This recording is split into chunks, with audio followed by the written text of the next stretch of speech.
वालेकुम फ्रेंड्स। आज का हमारा टॉपिक है गेस्टेशनल डायबिटीज़ मेलिटस। अच्छा, तो ये टॉपिक जो है ना, ये मैंने नाइस गाइडलाइन 2015 से भी पढ़ा है और इसके अलावा ईबीएम से। तो ईबीएम के अंदर जो है ना, ये ज़्यादा टॉपिक अच्छा लिखा हुआ है। तो लेकिन इसके अलावा जो है ना, आप फीटल मॉनिटरिंग का जो टॉपिक है ना गाइडलाइन से, वो इधर से ज़रूर पढ़ सकते हैं। ठीक है, तो हाँ, चलिए हम स्टार्ट करते हैं। सबसे पहले जो इंट्रोडक्शन है, इंट्रोडक्शन में GDM is defined as impair carbohydrate tolerance resulting in hyperglycaemia which first develop or become diagnose during pregnancy. ठीक है, इसमें जो जीडीएम में इंक्रीज रिस्क होता है मैक्रोसोमिया का, न्यूरेंटल हाइपोग्लाइसीमिया का, लेट प्रेगनेंसी लॉसिस का, ऑफस्प्रिंग के अंदर फिर ओबेसिटी और डायबिटीज़ का फ्यूचर में रिस्क होता है। ठीक है, प्रेवलेंस इसकी जो है ना, ये high risk ethnicity ethnic group of particularly high risk women south Asia, India, Pakistan और बांग्लादेश वाले जो है ना, वो हाई रिस्क होते हैं। ठीक है, तो इसकी ओवरऑल प्रेवलेंस जो होती है ना, वो 1 to 5% होती है। ठीक है, एपिडेमियोलॉजी में उन्होंने ये रिस्क फैक्टर बताए हैं जो आपने हर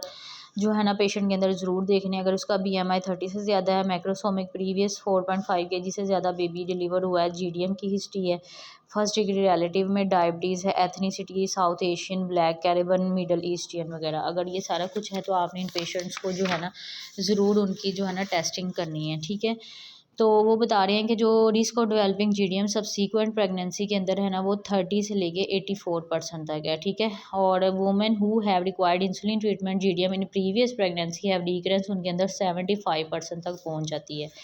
ठीक है, आगे ये कॉजेज़ हैं, ये काफ़ी इंपॉर्टेंट इसमें पैथोफिजियोलॉजी उन्होंने बताई है कि प्रेगनेंसी के अंदर चूंकि इंसुलिन रेजिस्टेंस ज़्यादा हो जाती है, उसकी वजह क्या है कि प्लेसेंटल हार्मोन जैसे कि progesterone, cortisol, lactogen, growth hormone और प्रोलैक्टिन वगैरह, ये इंसुलिन रेजिस्टेंस करवाते हैं। ठीक है, और ये in the insulin resistant evident by second trimester persist through out the pregnancy resolve the delivery of the placenta. ठीक है, नॉर्मल जो प्रेग्नेंट वुमेन होती है उसमें क्या होता है कि पैंक्रियाटिक बीटा सेल जो है ना, वो ज़्यादा फंक्शन करने लग जाते हैं और हाइपर इंसुलिनीमिया हो जाता है। लेकिन जीडीएम वाले जो है ना, उनके अंदर जो है ना exaggeration of insulin resistant possibly due to limited ability of pancreatic cell to increase insulin secretion. ठीक है, तो जो जीडीएम वाले पेशेंट होते हैं उनके जो पैंक्रियाटिक बीटा सेल है ना, वो फंक्शन नहीं कर रहे होते। उसकी वजह क्या हो सकती है कि 1 to 38% के अंदर जो है ना ऑटो एंटीबॉडीज़ बन जाती हैं, जैसे कि इंसुलिन एंटीबॉडीज़ हैं, ग्लूटामिक एसिड डी कार्बोक्सिलेक्स एंटीबॉडीज़ हैं, और लेस देन 5% के अंदर ग्लूकोकाइनेज म्यूटेशन हो जाती है, जिसकी वजह से बीटा सेल डिसफंक्शन हो जाते हैं। ठीक है,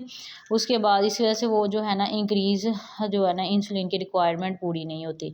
स्क्रीनिंग और डायग्नोसिस आपने क्या करना है, आपने पेशेंट को देख लेने, जो पहले हमने रिस्क फैक्टर डिस्कस किए हैं उनको देख लेना। ठीक है, और आपने उन पेशेंट को जो है ना OGTT ऑफर करना है 24 से लेके 28 वीक्स तक। ठीक है, अब ये एक पॉइंट जो है ना, वो गाइडलाइन के अंदर चेंज लिखा हुआ है। उन्होंने कहा है कि woman with more than 2+ glucose urea on the single urine dips और 1+ और मोर ऑन टू ओकेजन जो है ना, उसका आपने OGTT ज़रूर करवाना है। लेकिन जो फास्टिंग और रैंडम ब्लड शुगर है, HbA1c या यूरिन एनालिसिस, वो आपने ये टेस्ट यूज़ नहीं करने स्क्रीनिंग के लिए। स्क्रीनिंग के लिए टेस्ट कौन सा है? OGTT। ठीक है, तो नेक्स्ट उसके बाद जो है ना, ये हम क्राइटेरिया देख लेते हैं। ये इसमें नाइस गाइडलाइन चूँकि हमने पढ़ी है, तो नाइस गाइडलाइन का ही देखेंगे। जो फास्टिंग लेवल होना चाहिए वो ग्रेटर देन 5.6 और 2 आवर जो है ना, वो ग्रेटर देन 7.8 हो, मिली मोल्स पर लीटर हो, तो फिर वो जो है ना जीडीएम लेबल हो जाता है।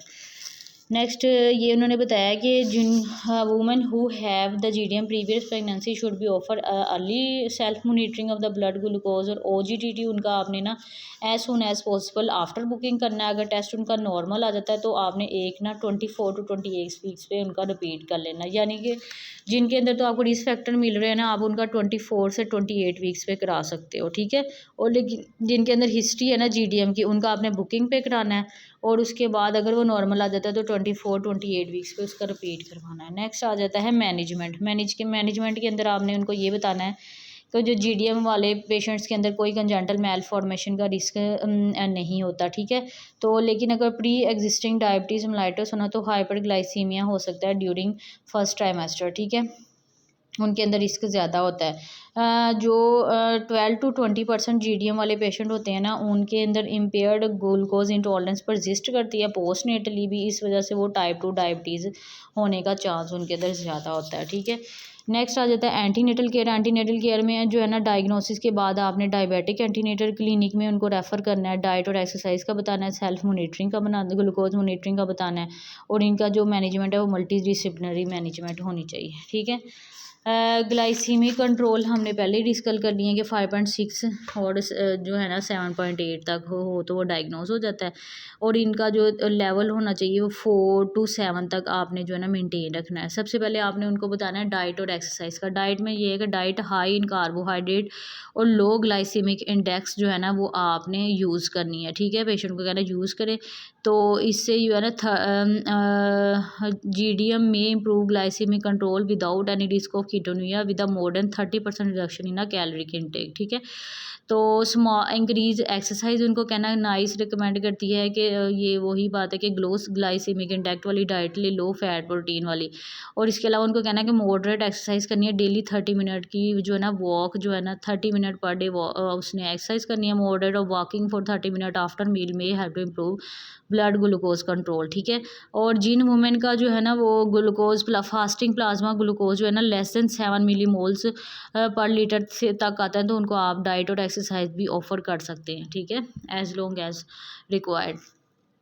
नेक्स्ट आ जाता है कि आपने जो ना फार्माकोलॉजिकल ट्रीटमेंट किसको देना है। ठीक है, तो नाइस गाइडलाइन यह सजेस्ट करती है कि हाइपोग्लाइसेमिक थेरेपी आपने कंसीडर करनी है अगर डाइट और एक्सरसाइज जो है ना fail to achieve glucose target 1 to 2 weeks के अंदर जो है ना ब्लड ग्लूकोज टारगेट अचीव नहीं होता, तो फिर आपने उनके जो उन्हें ओरल हाइपोग्लाइसेमिक एजेंट दे देते हैं। वो कौन कौन से हैं? मेटफॉर्मिन और ग्लाइबेनक्लेमाइड है। ठीक है, नेक्स्ट आ जाता है जी के नाइस गाइडलाइन ये कहती है कि फिर उसके बाद थर्ड चीज़ है कि इंसुलिन आपने कब देनी है। ठीक है, तो if blood glucose is not with in the target range 1 to 2 weeks of diet and exercise intervention, ठीक है, तो आप दे सकते हैं। तो या पेशेंट में पॉलीहाइड्रेमनियोज और मैक्रोसोमिया डेवलप हो गया, ठीक है, या उसका फास्टिंग जो है ना 6 से 6.9 तक है, तो should be offered immediate treatment with insulin with और विदाउट मेटफॉर्मिन। ठीक है, सिमिलरली फास्टिंग ब्लड ग्लूकोज अगर उसका 7 मिलीमोल्स और मोर आ रहा है डायग्नोसिस पे ही, तो इंसुलिन आप उसको दे सकते हैं विद और विदाउट मेटफॉर्मिन। ठीक है,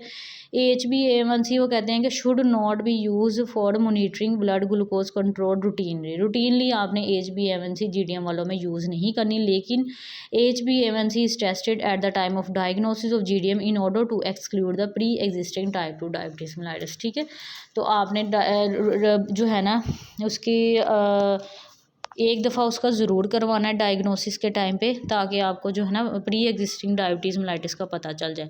नेक्स्ट फीटल मोनिटरिंग के लिए हम जो है ना इन फीटस के अंदर जो है ना मैक्रोसोमिया का रिस्क होता है, तो आपने फीटल का जो है ना एब्डोमिनल सर्कमफ्रेंस अल्ट्रासाउंड पे ज़रूर मेजर करना है। इसकी जो सेंसिटिव है एब्डोमिनल सर्कमफ्रेंस की 33 वीक्स पे जो है ना वो तकरीबन 88% तक है, और स्पेसिफिसिटी 83% तक है। ठीक है, अल्ट्रासाउंड की 33 वीक्स पे। तो insulin therapy was commenced if the abdominal circumference greater than 75th centile से ज़्यादा आ रहा है, तो इंसुलिन स्टार्ट कर देनी है। और नाइट सजेस्ट दैट कि insulin therapy should be consider if macrosomia is present. ठीक है, AC यूज़ होता है मैक्रोसोमिया को प्रेडिक्ट करने के लिए, ये एक MCQ भी है। ठीक है, नेक्स्ट आ जाता है timing and mode of delivery. तो इसमें ये कि नाइस रिकमेंड दैट कि pregnant women with uncomplicated GDM be offered elective birth no later than 40+6 weeks. ठीक है, जो कंट्रोल्ड अनकॉम्प्लिकेटेड है ना उनका 40+6 वीक्स आपने डिलीवरी करवानी है।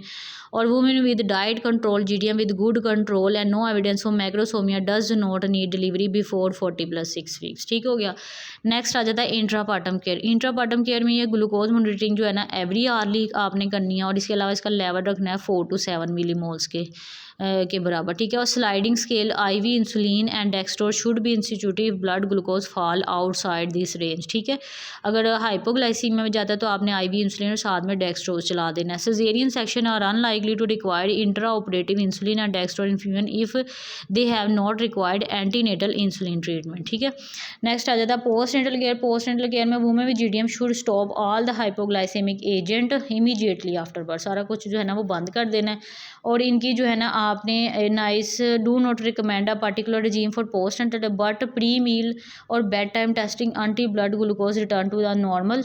आपने एक प्री मील और बेड टाइम चेक करना है। Then once daily while inpatient, जब तक वो इन पेशेंट है आपने एक दिन में एक दफ़ा चेक करना है, ठीक है। अप्रोप्रिएट है। कॉन्ट्रासेप्शन भी उसको जो है ना वो ज़रूर बताना है पेशेंट को।